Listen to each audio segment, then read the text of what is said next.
The subcommittee has received information about contracts which appear to contradict the department's own regular reports to congressional appropriations and foreign relations committees. I mean, I've got to congratulate the staff here, because some of the information we got, if they hadn't gone on their own and double-checked other places where the departments have to report, we would have not realized the extent of how inadequate the response to this document request was. The State Department appears to have underreported its contracts to the subcommittee by hundreds of millions of dollars for Colombia alone. And the subcommittee has also learned the Defense Department hired a contractor to handle this hearing. Are you kidding me? Have we gotten to that point that we have to hire a contractor to prepare for a committee on contracting oversight? Does anybody else feel like that you're in a hall of mirrors at a funhouse? I know that we've spent $50,000 on contractors to prepare for this hearing at the Defense Department. And what I asked for, there should be somebody in charge of contract oversight that could produce the documents easily in 30 days. Instead, we're hiring contractors to do it for us. Today, I plan to ask these basic questions that the document request reflected. I plan to listen to the testimony, and I hope that the witnesses will be able to help the subcommittee conduct this important oversight today and in the future. What we learn today will inform the committee whether we should move to authorize subpoenas for this information. I hope the State Department and the Defense Department will be able to provide the information we need. I wish I were more optimistic. What we've got to figure out here is this basic information unavailable because the departments are incapable of producing it or incompetent. If you are incapable of producing it, then we have a serious issue on contracting oversight. And obviously, if you are incompetent and can't produce it, we have a serious problem in terms of counter-narcotics strategy and how it's being implemented. I don't want to use subpoenas. This should be a cooperative exercise.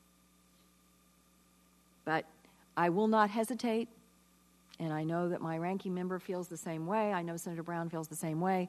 I will not hesitate to use subpoenas because this is important, and it's billions and billions of dollars.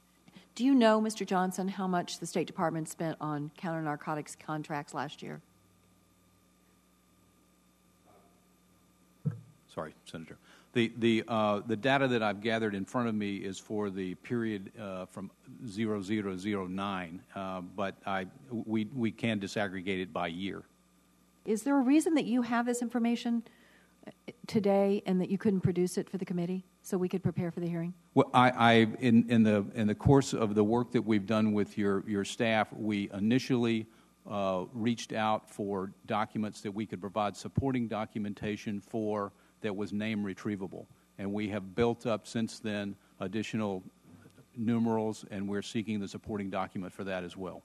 Okay, so the numbers, so you have the numbers that you're confident are correct for how much the State Department has spent on counter-narcotics contracts for an aggregate over 10 years, and you could easily extrapolate an annual number out of each one of those? I wouldn't extrapolate it, but I would disaggregate it down to that, pursuing. Well, let me remind you, we're here on contracting oversight. I understand. We're not here to argue about whether or not it's a good thing or a bad thing, although I'm trying to figure out why we have two, and, you know, how much, I mean, that's not the job of this committee.